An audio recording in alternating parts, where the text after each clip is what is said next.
पहली खबर की ओर आपको लिए चलते हैं। बांग्लादेश में हिंदुओं पर अत्याचार के खिलाफ आवाज उठाने वाले हिंदू संत चिन्मय कृष्ण दास 5 महीने से भी ज्यादा समय से जेल में बंद हैं। बांग्लादेश की मोहम्मद यूनुस की अंतरिम सरकार ने उन पर राजद्रोह का आरोप लगाया है। बुधवार को यानी कि आज हिंदू समुदाय को तब एक अच्छी खबर मिली जब बांग्लादेश की हाई कोर्ट ने उन्हें जमानत दे दी, लेकिन इस जमानत पर अभी भी असमंजस बना हुआ है। ये रिपोर्ट देखिए। बांग्लादेश में बराबरी और सुरक्षा की मांग के लिए जद्दोजहद कर रहे अल्पसंख्यक हिंदुओं के लिए बुधवार की दोपहर उम्मीद भरी खबर आई, लेकिन शाम होते होते एक अदालती आदेश ने इस उम्मीद पर पानी फेर दिया। 5 महीने की लंबी कानूनी लड़ाई के बाद बांग्लादेश की हाईकोर्ट ने इस्कॉन के पूर्व पुजारी चिन्मय कृष्ण दास को जमानत दे दी थी, लेकिन सुप्रीम कोर्ट ने इस पर रोक लगा दी।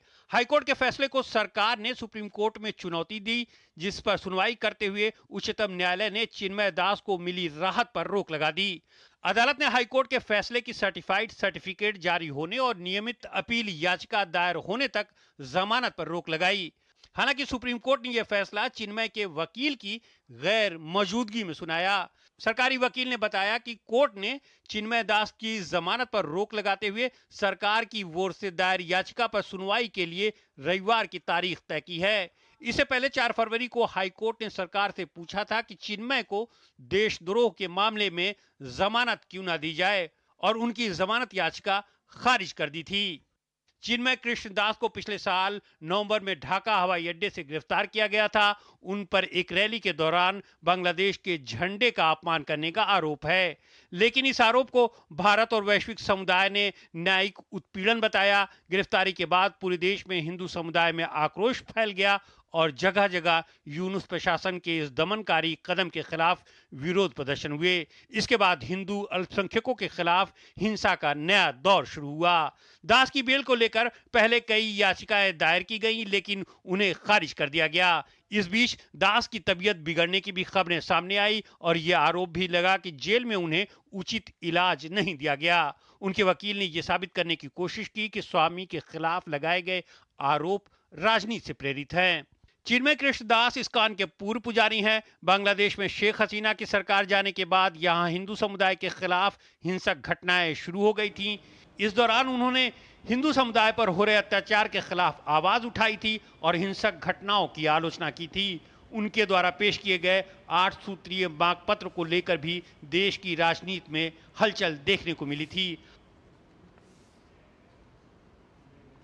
और इस वक्त इससे जुड़ी हुई एक बड़ी खबर हमारे पास आ रही है। जैसा कि हमने बताया कि सुप्रीम कोर्ट ने स्टे कर दिया था हाई कोर्ट के फैसले को, लेकिन अभी जानकारी आ रही है कि वहां पर एक नाटकीय मोड़ आया है। जज के चैम्बर में क्या कुछ हुआ, इससे जुड़ी हुई एक खबर हमारे पास आ रही है। बताया जा रहा है कि सुप्रीम कोर्ट ने अपने ही आदेश को वापस ले लिया है। जो स्टे करने का आदेश था हाई कोर्ट के फैसले को, हाई कोर्ट ने जमानत दे दी थी चिन्मय कृष्ण दास को और सुप्रीम कोर्ट ने उसको स्टे दे दिया था। लेकिन अब ये खबर आ रही है कि सुप्रीम कोर्ट ने अपने ही फैसले को वापस ले लिया है, यानी कि हाई कोर्ट के जमानत के फैसले को जो सुप्रीम कोर्ट ने वहां पर स्टे किया था वो वापस ले लिया है सुप्रीम कोर्ट ने। और इसके पीछे कारण ये बताया कि जब सुप्रीम कोर्ट में वहां पर हाई कोर्ट के फैसले पर सुनवाई हो रही थी तो चिन्मय कृष्ण दास के वकील वहां पर मौजूद नहीं थे। इसको एक कारण बताया गया है। रविवार को सुप्रीम कोर्ट में अब इस मामले पर सुनवाई होगी, लेकिन अब तक ये साफ नहीं है कि क्या रविवार तक चिन्मय कृष्ण दास को रिहा किया जाएगा या नहीं किया जाएगा। इस बारे में कोई जानकारी अभी तक नहीं है। और इस खबर पर हमारे साथ जुड़ रहे हैं professor Swati Rao, geopolitical expert हैं, उनसे हम बातचीत करेंगे। प्रोफेसर राव, बहुत बहुत स्वागत है आपका हमारे इस कार्यक्रम में। जैसा कि अभी अभी एक ब्रेकिंग न्यूज़ आई है हमारे पास, और जिस तरह का ये नाटकीय घटनाक्रम बांग्लादेश के अंदर हुआ है, दिन में हाई कोर्ट से चिन्मय कृष्ण दास को जमानत मिलती है, उसके बाद शाम को सुप्रीम कोर्ट उसको स्टे कर देता है और फिर थोड़ी ही देर में सुप्रीम कोर्ट अपने स्टे को ही खारिज कर देता है। क्या कुछ कहेंगे? तो नमस्कार और आपके प्रश्न के लिए धन्यवाद। देखिए, बांग्लादेश में ये जो नाटकीय घटनाक्रम है ये अभी चलता रहेगा क्योंकि बांग्लादेश में भी स्टेबिलिटी नहीं है। जब तक वहाँ पे मोहम्मद यूनुस डिक्लेयर नहीं करते कि ये चुनाव कब कराएँगे, काफ़ी उनके ऊपर प्रेशर है। आर्मी चीफ ने भी उन्होंने कहा है कि आप चुनाव जल्दी कराइए, वहाँ पे जो स्टूडेंट्स हैं उनकी पार्टी ने भी बोला है, लेकिन मोहम्मद यूनुस उसमें टालम-टोल कर रहे हैं। और साथ ही वो बहुत सारे ऐसे छोटे-छोटे चीज़ें कर रहे हैं जिसके थ्रू वो छोटे-छोटे अपीसमेंट कर सकें। तो मेरी नज़र में जो चिन्मय कृष्ण दास को लेकर पूरी कंट्रोवर्सी है, ये बांग्लादेश के मौजूदा हालात को कहीं न कहीं दर्शाती है क्योंकि आपने बताया अपनी रिपोर्ट में कि उनके ऊपर आरोप सेडिशन का लगा और आरोप ये लगा कि उन्होंने जो ऑरेंज जो ध्वज था, वो उसको बांग्लादेशी ध्वज के ऊपर रख दिया था और इसी बिना पर उनको गिरफ्तार कर लिया गया था एयरपोर्ट से, जैसा कि आपने बताया। अब आप ये समझना ज़रूरी है कि वो बहुत चिन्मय कृष्ण दास जो हैं वो अच्छा खासा हिंदू जो कम्युनिटी है उसके वहाँ पे लीडर के रूप में जाने जाते हैं हम्म। और अच्छे उनके ताल्लुकात हैं, पॉलिटिकली भी वो काफ़ी प्रोमिनेंट हैं। और अगर आप उनकी पूरी बैकग्राउंड को उठा के देखेंगे तो आप देखेंगे कि वो हमेशा से बहुत असर्टिव रहे हैं। तो कहीं न कहीं उनके गिरफ्तारी के बाद भारत ने भी इसके ऊपर सवाल उठाया था और ये भी कहा था कि ये जो है वो एक क्रैकडाउन है माइनॉरिटीज़ पर।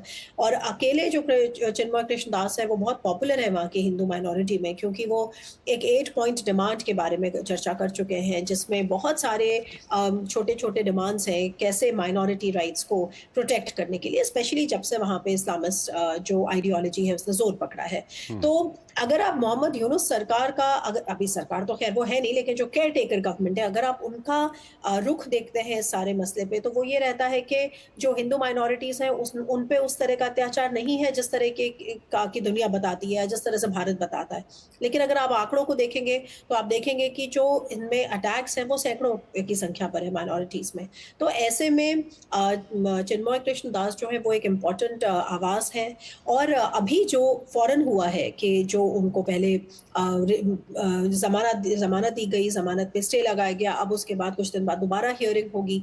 तो मेरे ख़्याल से ये कहीं न कहीं दिखाता है कि प्रेशर है यूनुस के ऊपर भी कि वो इस चीज़ को बहुत आसानी से दबा नहीं सकते क्योंकि अल्टीमेटली इसके भारत की भी नज़र है, कहीं पे वैसे भी जो आर्मी है वो उनका बहुत साथ नहीं दे रही है, जो वहाँ के जो स्टूडेंट्स हैं वो भी उनका साथ नहीं दे रहे हैं और अच्छी खासी संख्या है वहाँ पर हिंदू माइनॉरिटीज़ की, तकरीबन 8% है टोटल पॉपुलेशन का। तो इसको मैं कहूँगी कि ये एक पॉज़िटिव डेवलपमेंट है लेकिन we should not read too much into it क्योंकि इस तरह की बहुत सारी नाटकीय चीज़ें लगी रहती हैं जब तक कि पता चले कि हाथी किस करवट बैठ रहा है, तो तब तक हमें उसका इंतज़ार करना चाहिए। रही चिन्मय कृष्ण दास के व्यक्तित्व की बात, तो इसमें कोई संशय नहीं है कि वो बहुत पॉपुलर वहाँ पर एक तरह से हिंदू कम्युनिटी के नेता हैं। हम्म। प्रोफेसर राव, यहाँ पर एक सवाल ये आता है कि जिस तरह से मोहम्मद यूनुस की जो अंतरिम सरकार है वहाँ पर उनका जो एडमिनिस्ट्रेशन है वो लगातार इनकी रिहाई को रोकने की कोशिश कर रहा है वहाँ पर, और हुँ, आज जिस तरह का नाटकीय घटनाक्रम वहाँ पर हुआ, वहाँ के लीगल सिस्टम पे हम कोई कमेंट नहीं करना चाहते, लेकिन हुँ, अगली सुनवाई जो है वो रविवार तक है। तो हुँ। क्या रविवार तक उनके रिहा होने के कोई चांसेज हैं जिस तरह के हालात हैं उसमें?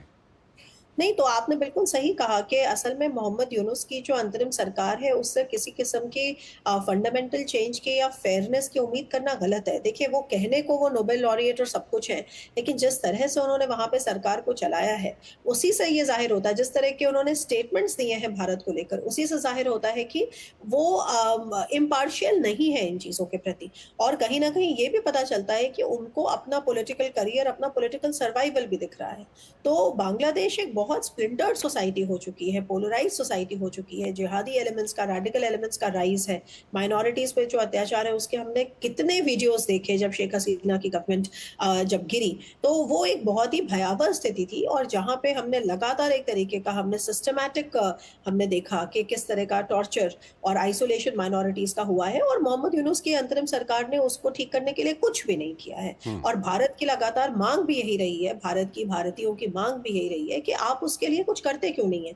इसीलिए मैंने आपको उदाहरण दिया था वो जो 8 पॉइंट एजेंडा है चिन्मय कृष्णदास जी का, जिसमें उन्होंने बहुत सारे कॉन्स्टिट्यूशनल मेजर्स, जुडिशियल मेजर्स के बारे में बात करी है कि आप ऐसे संदर्भ में माइनॉरिटीज के राइट्स को कैसे प्रोटेक्ट कर सकते हैं, उसके ऊपर भी कोई चर्चा नहीं है। तो कुल मिलाकर जो मोहम्मद यूनुस की जो राजनीति का स्टाइल है वो ये है कि वो डिले कर रहे हैं, वो जो डिलेइंग टैक्टिक्स कहते हैं जिसको, वो डिले करते जा रहे हैं। उनके ऊपर अब ये लाजमी है कि वो चुनाव करवाएं। वो एक अलग अलग इंटरव्यूज में कह चुके हैं कि वो 4 साल के बाद कभी चुनाव कराएंगे। आर्मी चीफ खुद उनसे नाराज है, वो कहते हैं कि 4 साल का क्या मतलब होता है, आपको इसी साल के अंत में चुनाव कराने हैं। हम्म। उसके बाद जो पूरे शेख हसीना मूवमेंट, मतलब जो एंटी शेख हसीना मूवमेंट था, उसमें जो स्टूडेंट्स की पार्टी, स्टूडेंट्स का बहुत बड़ा एक समूह उभरा था, उन्होंने अपनी पॉलिटिकल पार्टी का गठन कर लिया। और ये सारे कहीं ना कहीं देखिए ये इस्लामिस्ट आइडियोलॉजी के ही डिफरेंट शेड्स हैं।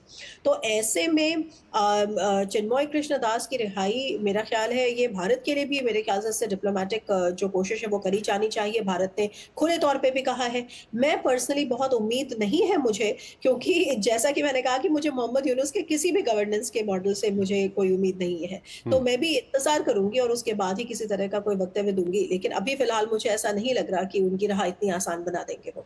ठीक है प्रोफेसर राव, एक और विषय है उस पर अभी हम आपसे बातचीत करेंगे, लेकिन हमको यहाँ पर एक छोटा सा ब्रेक लेना है।